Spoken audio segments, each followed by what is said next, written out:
The sound of shattered glass hitting the floor is barely audible over the roar of the storm.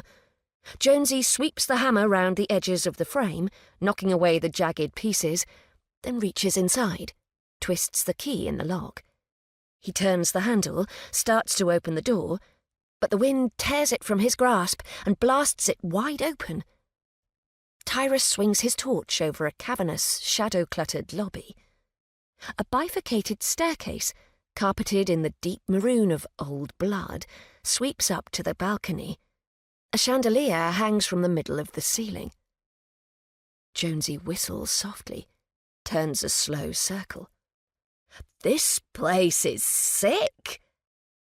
As Flynn crosses the threshold, she feels a sudden heat pulse through the scars in her feet, as though they have been splashed by the scalding water that burned her all those years ago. She gasps at the pain, but already the sensation is fading to a faint tingle. Avoiding the jagged shards of glass, she closes the door behind her. The others dump their rucksacks, start rummaging for torches. Tyrus pulls 2 storm lanterns from his own bag and turns them on. Flynn pulls Jackson's beanie off and turns to survey the lobby. Walnut-panelled walls with intricate carvings rise to a high-vaulted ceiling. Maroon and gold brocade curtains cover the high-arched windows. A chaise longue, upholstered in the same material as the curtains, occupies a space by the wall. The house smells of dust and mouldering flowers, but another scent lingers on the stale air, an animalistic musk that catches at the back of Flynn's throat. Wind flutes through the small gaps in the window panes. The floorboards creak beneath her feet. She shrugs her backpack off and pulls out her own torch, tracks the circle of light over the oil paintings that decorate the walls, hunting scenes that make her stomach clench with revulsion. Grey and grisly intestines unspool on lush forest carpets. Fangs sink into furred flesh.